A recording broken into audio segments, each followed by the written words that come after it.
Hi, welcome back to my YouTube channel. I am Professor Hardeep Singh, Senior Academician, author, mentor, orator, motivational speaker and life coach. First of all, I would like to thank my 500 plus subscribers and my students who have watched my video, who have given their comments on this video. In the last video, I have talked about stress management, how to manage stress in this critical COVID-19 pandemic period. I have discussed 5 ways. I would like to talk now about the last way that I have talked, that being an academician, I would like to let you know that we can manage stress in this critical period by learning something new, by refreshing the old things, learn new skills and even refresh the old ones. Today I will talk about English language. My students, as per my experience, I have seen that the students who have done BTech, MTech, who are doing jobs, who are ready for jobs, and my fellow colleagues, academicians, I have found in several conferences that they feel shy to speak in English, how to talk in English, and even they lack in English when they write a research paper. There are so many grammatical mistakes, tense mistakes, and even noun mistakes which should not be there in the research paper. Even the high class journals, good journals, they look after the grammar also, the English language of the author also. So today I will talk about English language. Today I will let you know that English speaking or English writing, it is not difficult, it is very easy. Only we should know some basic rules कि जो English बोलनी है और English लिखनी है कोई मुश्किल बात नहीं है. हमें सिर्फ अपने में एक सेल्फ कॉन्फिडेंस होना चाहिए और हमारे में अंदर वोकैबुलरी होनी चाहिए और हमारे में बेसिक नॉलेज होनी चाहिए इंग्लिश लैंग्वेज की कि इंग्लिश कैसे बोलनी है, टेंस कैसे यूज़ करना है, वर्ब्स कैसे यूज़ करने हैं, नाउन्स कैसे यूज़ करने हैं, सारी चीज़ों की हमें नॉलेज होनी चाहिए. तो इंग्लिश बोलनी बहुत आसान है. मैं आपसे एक कुछ सिंपल वेज डिस्कस करूंगा जिनको अडॉप्ट करके आप इंग्लिश में बहुत परफेक्ट बन जाओगे, अच्छे बन जाओगे. So today I will discuss the basic rules of English, जिसमें हम बात करेंगे टेंस के बारे में. So I have divided this English speaking course into 3 parts. In first part we will discuss tenses, कि tense कितनी प्रकार के होते हैं. Then in the next part we will discuss voice, active voice, passive voice, how to use active voice, how to use passive voice, and in the third part we will talk about narration. हम narration के बारे में बात करेंगे, जिसको हम speech भी कहते हैं, direct speech and indirect speech. So in 3 parts I will discuss with you and you will adopt it and you will find it very easy to use this English language.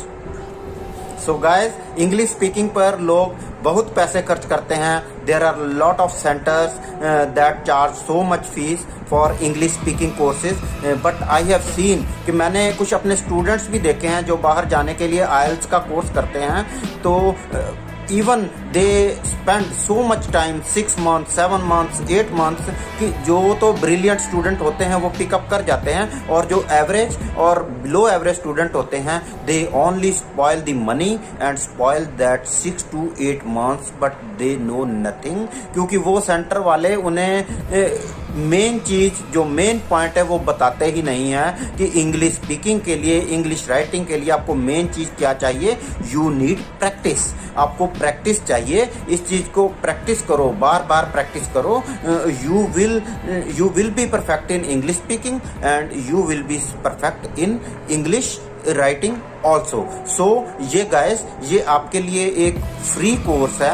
ये मेरे students की demand है. Comment box में मेरे students ने लिखा, कुछ fellow colleagues ने लिखा कि आपको you should start from tense. कि टेंस ही एक बेसिक चीज है कि जो मैंने अब तक बीटेक कर ली, एमटेक कर ली, इवन कुछ रिसर्च स्कॉलर्स भी हैं कि उन्होंने अब तक इतनी स्टडी कर ली, वो कहते हैं कि पर इंग्लिश हमें इंग्लिश के टेंस ही नहीं पता लगे. सो फॉर दो students, my fellow colleagues, admissions, research scholars और जो भी सब्सक्राइबर्स, न्यू सब्सक्राइबर्स जो मेरे इस वीडियो को देख रहे हैं, मैं उन सभी की डिमांड को ध्यान में रखकर today I will start with English tense.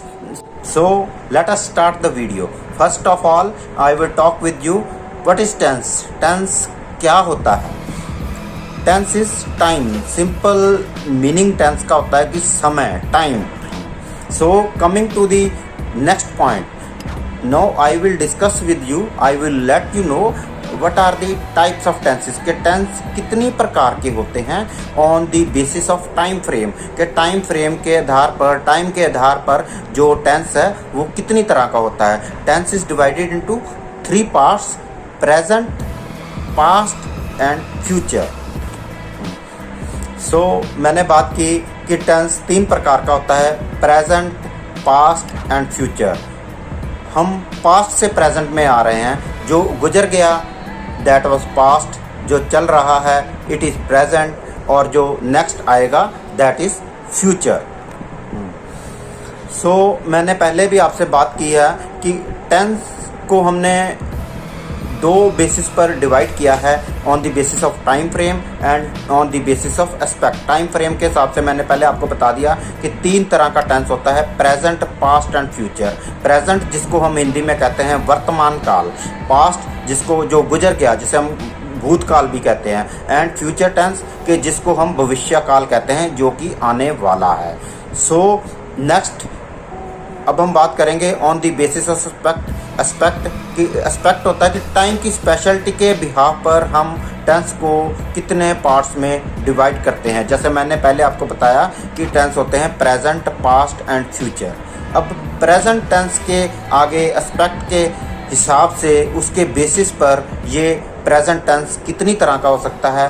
Simple present tense जिसको हम प्रेजेंट इंडेफिनिट टेंस भी कहते हैं, ठीक है. उसके बाद सेकंड है प्रेजेंट कॉन्टिन्यूस टेंस कि जो लगातार चल रहा है, that is present continuous tense.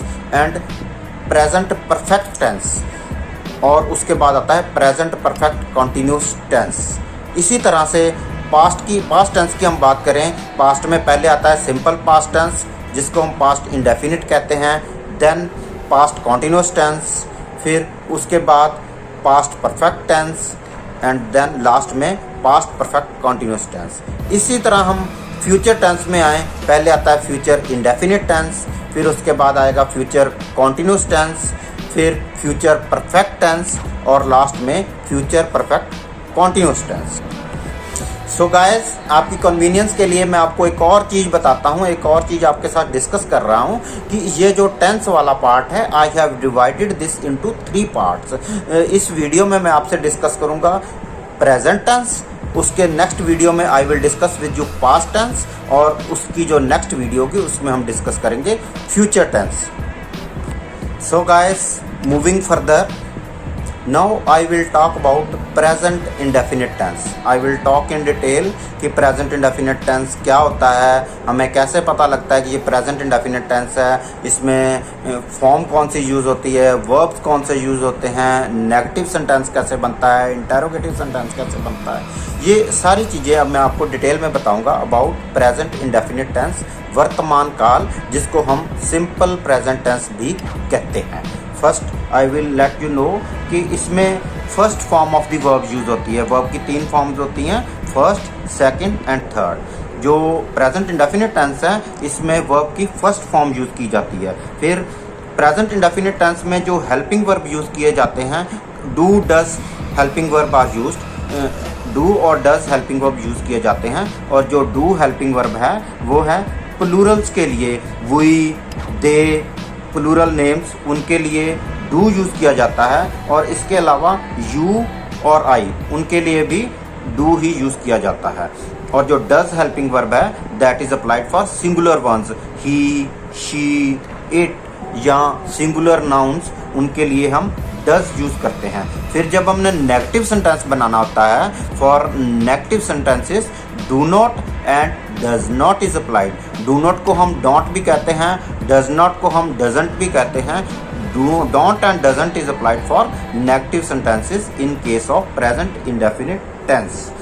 फिर जब हमने इंटेरोगेटिव सेंटेंस बनाने होते हैं in case of interrogative sentences जो हमारे हेल्पिंग वर्ब होते हैं डू और does, that is applied in the starting of the sentence, कि जब सेंटेंस स्टार्ट होता है उसके शुरू में हम डू या डज लगाकर इंटेरोगेटिव सेंटेंस बना सकते हैं इस वर्तमान काल में, प्रेजेंट इंडेफिनिट टेंस में। अब मैं आपको कुछ एग्जांपल्स बताता हूं, मैं आपको सिंपल फार्मूला भी बताऊंगा, एक सिंपल रिकॉग्निशन भी बताऊंगा कि आपको कैसे पता लग जाता है कि ये जो प्रेजेंट इंडेफिनिट टेंस है सिंपल प्रेजेंट टेंस है। क्योंकि कुछ कैंडिडेट्स जो हैं वो मुझे पूछते हैं, कई बार मेरे स्टूडेंट भी पूछते हैं कि सर ये कैसे पता लग जाता है कि ये प्रेजेंट इंडेफिनिट टेंस है, कि प्रेजेंट में प्रेजेंट इंडेफिनिट भी आता है, प्रेजेंट कॉन्टिन्यूस भी आता है, प्रेजेंट परफेक्ट भी आता है, प्रेजेंट परफेक्ट कॉन्टिन्यूस भी आता है, पर आपको ये कैसे पता लगता है, हमें कैसे पता लग सकता है कि ये प्रेजेंट इंडेफिनिट टेंस ही है। जैसे मैं आपको एग्जाम्पल बताता हूँ, एक ही गोज, वो जाता है, आई गो, मैं जाता हूँ, दे गो, वे जाते हैं। ये सिंपल सेंटेंस है, तो इसमें हमें प्रेजेंट इंडेफिनिट टेंस कैसे पता लगता है कि इसमें लास्ट में आता है ता है, ती है, ते हैं। जो नेगेटिव सेंटेंस जैसे मैंने आपको बताया कि डू नॉट, डज नॉट लगता है, ही डजंट गो, वह नहीं जाता है। और जो इंटेरोगेटिव सेंटेंस उसमें क्या होगा कि जो हेल्पिंग वर्ब है वो शुरू में लगेगा, डू डज शुरू में लगेगा। डज ही गो, क्या वो जाता है। अगर इसमें इंटेरोगेटिव बनाना हो, नेगेटिव बनाना हो, तो उसमें हम लिखेंगे डज ही नॉट गो, क्या वह नहीं जाता है। ठीक है, so this is present indefinite tense. Next is present continuous tense. Now I will talk about present continuous tense. जो प्रेजेंट कॉन्टिन्यूस टेंस होता है उसमें first form of the verb लगती है, और उसमें एक चीज़ एडिशनल क्या लगती है, first form of the verb के साथ आईएनजी इंग लगता है। इसमें हेल्पिंग वर्ब जो लगते हैं that is am are. Are जो है that is for plural, we, they, you, और प्लूरल नेम्स के साथ आर लगता है। आई के साथ एम लगता है, और जो इज हेल्पिंग वर्ब है that is applied with singular ones, he, she, it, या सिंगुलर नेम्स के साथ इज लगता है। इनको नेगेटिव बनाना हो तो इसके इज जो हेल्पिंग वर्ब है इज, एम, आर, उनके साथ नॉट लग जाता है नेगेटिव सेंटेंस बनाने के लिए। और इंटेरोगेटिव सेंटेंस बनाने के लिए हम क्या करते हैं कि जो इनके हेल्पिंग वर्ब होते हैं इज, एम, आर, वर्ब के नाउन के हिसाब से उनको हम स्टार्टिंग में लगा देते हैं इंटेरोगेटिव बनाने के लिए। So guys, now I will discuss some examples with you. He is going, वो जा रहा है। कॉन्टिन्यूस होता है कि जो चल रहा है, आगे चलता जा रहा है, दैट इज कॉन्टिन्यूस टेंस। जो प्रेजेंट कॉन्टिन्यूस में एग्जांपल है ही इज गोइंग, वो जा रहा है। ठीक है, ही इज नॉट गोइंग, वो नहीं जा रहा है। इसे हम अगर हमने इंटेरोगेटिव बनाना है, इज ही गोइंग, क्या वो जा रहा है। और जैसे मैंने पहले आपको बताया प्रेजेंट इंडेफिनिट में, प्रेजेंट कॉन्टिन्यूस में इसकी रिकॉग्निशन क्या होगी हिंदी में कि उस टेंस के एंड में, सेंटेंस के एंड में लगा होगा रहा है, रही है, रहे हैं, कि रहा लगा होगा उनके एंड में, तो हमें पता लगेगा कॉन्टिन्यूस। और जिसमें ता है, ती है लगा होगा, वो होगा indefinite tense. So guys, now I will discuss with you present perfect tense. Present perfect tense में third form of the verb is applied. जो वर्ब की थर्ड फॉर्म होती है जिसे हम पास्ट पार्टिसिपल कहते हैं, वो यूज किया जाता है। इसमें जो हेल्पिंग वर्ब है हैज, हैव यूज किए जाते हैं। हैज जो है वो सिंगुलर्स के साथ अप्लाई किया जाता है, जैसे ही, शी, इट, या सिंगुलर नाउन्स उनके साथ हैज अप्लाई किया जाता है। और हैव जो है वो प्लूरल्स के साथ यूज किया जाता है, वी, दे, और इनके अलावा आई और यू के साथ भी हैव लगाया जाता है। To make negative sentence has not and have not is applied. Has not को हम हैजंट भी कहते हैं, हैव नॉट को हम हैवंट भी कहते हैं। So has not and have not is applied to make the sentence negative. In case of interrogative sentence, प्रश्नवाचक सेंटेंस बनाने के लिए we use the helping verb has और हैव इन द स्टार्टिंग। इसको स्टार्टिंग में लगा दिया जाता है और लास्ट में क्वेश्चन मार्क लगा दिया जाता है, तो इंटेरोगेटिव सेंटेंस बना दिए जाते हैं। तो इनकी एग्जाम्पल है ही हैज़ गॉन, वो जा चुका है, मतलब कि वो काम हो चुका है, ख़त्म हो चुका है। He has not gone, negative sentence, वो नहीं जा चुका है। एंड हैज़ ही गॉन, क्या वो जा चुका है, इसे हम दिस इज इंटेरोगेटिव सेंटेंस। और इसकी रिकॉग्निशन जैसे मैंने आपको पहले डिस्कस की, इसकी रिकॉग्निशन क्या है कि इस सेंटेंस के एंड में हिंदी में चुका है, चुकी है, चुके हैं, ये लगा होगा। So guys, now I will discuss with you the last part of this present tense, present perfect continuous tense. So अब कंफ्यूज मत होना कि पहले मैंने बात की प्रेजेंट कॉन्टिन्यूस की, फिर बात की प्रेजेंट परफेक्ट की, और अब ये जो टेंस है this is present perfect continuous, कि ये जो काम है ये पहले से चल रहा है, कुछ समय से चल रहा है और अभी चलता ही जा रहा है आगे तक, कि पिछले कुछ समय से चल रहा है और अभी रेगुलरली चलता जा रहा है, प्रेजेंट परफेक्ट कॉन्टिन्यूस। ठीक है, now I will discuss with you in detail कि प्रेजेंट परफेक्ट कॉन्टिन्यूस क्या होता है। ठीक है, इसमें जो फॉर्म यूज होती हैं that is first form of the verb is used, और इसके साथ आईएनजी इंग लगाया जाता है कॉन्टिन्यूस बनाने के लिए। हेल्पिंग वर्ब जो इसमें यूज किए जाते हैं that is has and have, और हेल्पिंग वर्ब के साथ एक एडिशनल चीज लगाई जाती है that is Ben, BEEN Ben, कोई इसे बीन कहता है, कोई बेन कहता है। ठीक है, have is used for plural ones, जो प्लूरल के लिए हैव यूज किया जाता है, वी दे या प्लूरल नाउन्स उनके लिए हैव यूज किया जाएगा, और इनके अलावा आई और यू के साथ भी हैव यूज किया जाता है। जो हैज हेल्पिंग वर्ब है वो सिंगुलर्स के लिए यूज किया जाता है, ही, शी, इट या सिंगुलर नाउन्स के साथ हैज यूज किया जाता है। इन केस ऑफ नेगेटिव सेंटेंसेस, जब हमने सेंटेंस को नेगेटिव बनाना होता है तो हम उनके साथ क्या यूज करते हैं, हैज नॉट और हैव नॉट। हैज नॉट को हम हैजंट लिख सकते हैं और हैव नॉट को हैवंट लिख सकते हैं। So to make negative sentence we use has not और have not. To make interrogative sentence, अगर हमने सेंटेंस को प्रश्नवाचक वाक्य बनाना हो तो उसके हम स्टार्टिंग में हैज या हैव लगाया जाता है। ठीक है, सो इसमें कैंडिडेट्स एक अलग चीज क्या है, एक डिफरेंट चीज क्या है प्रेजेंट परफेक्ट टेंस से और प्रेजेंट कॉन्टिन्यूस टेंस से, कि इसमें सिंस और फॉर लगाया जाता है। जो हम टाइम की बात करते हैं कि पहले कुछ टाइम से ये काम चल रहा होता है और अभी लगातार ये चलता जा रहा होता है, तो उसके लिए हम सिंस और फॉर लगाया जाता है। इसमें आप कंफ्यूज नहीं होना कि where to use since and where to use for. तो मैं आपको एक सिंपल सा फॉर्मूला बताऊंगा कि जो सिंस यूज किया जाता है that is for point of time, कि हमें टाइम का पॉइंट पता है, एक फिक्स पॉइंट पता है कि since morning, since evening, since afternoon. ठीक है, इसमें हमें पॉइंट ऑफ टाइम पता होता है, सिंस मॉर्निंग, सिंस इवनिंग, ये पॉइंट ऑफ टाइम हमें पता है। और फॉर जो यूज किया जाता है that is use for length और ड्यूरेशन ऑफ टाइम। उसमें कोई स्पेसिफिक टाइम नहीं पता होता, पर हमें लेंथ या ड्यूरेशन पता होती है, कि जैसे हम यूज करते हैं कि 10 दिन से काम चल रहा है, for 10 days, for 1 week, for 6 months और फॉर 2 ईयर्स। इसमें लोग बहुत कंफ्यूज हो जाते हैं कि सिंस कहाँ लगाना है, फॉर कहाँ लगाना है। मेरे अपने साथ कई कोलीग्स हैं, कई एकेडमिशियंस हैं, मैंने देखा है वो लिखते हैं सिंस 10 डेज। 10 डेज के साथ फॉर लगेगा, सिंस नहीं लगेगा। सिंस लगेगा पॉइंट ऑफ टाइम के लिए और फॉर लगेगा ड्यूरेशन और लेंथ ऑफ टाइम के लिए। मैं आपके साथ कुछ एग्जांपल्स डिस्कस करूंगा। He has been going since morning, वो सुबह से जा रहा है, दिस इज सिंपल सेंटेंस। फिर वो सुबह से नहीं जा रहा है, he has not been going since morning.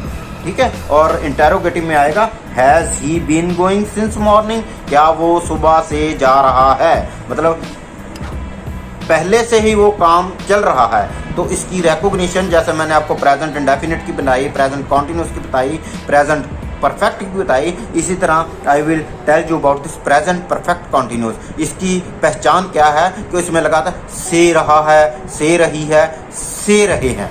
ठीक है, इसमें जो एडिशनल थिंग है that is since and for. आपने ये चीज याद रखनी है कि सिंस और फॉर कहाँ लगना है। ठीक है, so keep watching my video. मैं आपको जो सिंपल फार्मूलाज, सिंपल फंडास बताऊंगा इंग्लिश स्पीकिंग और इंग्लिश राइटिंग के, you all will be definitely perfect in English. जो लोग इंग्लिश से घबराते हैं, इंग्लिश से डरते हैं, यू विल बी परफेक्ट। बस एक चीज का ध्यान रखना कि practice, practice and practice. English को जितना प्रैक्टिस करोगे यू विल बिकम परफेक्ट। एक प्रैक्टिस चाहिए, और सेकंड थिंग आपको चाहिए सेल्फ कॉन्फिडेंस। क्रिटिसिज्म से दूर रहना है, क्रिटिसिज्म से डरना नहीं। अगर कोई आपको क्रिटिसाइज करता है कि लो जी बहुत बड़ा अंग्रेज बनता है, आपने इंग्लिश मैन बनना है, do be afraid from that criticism, उस क्रिटिसिज्म से डरना नहीं है, अपने में सेल्फ कॉन्फिडेंस लाना है, प्रैक्टिस करनी है। और अगर आपको कोई डिफिकल्टी आती है, कोई प्रॉब्लम आती है, you can share in my comment box. Next video में हम आपकी वो प्रॉब्लम भी डिस्कस करेंगे। So be with me, I will discuss the next tenses in my next video.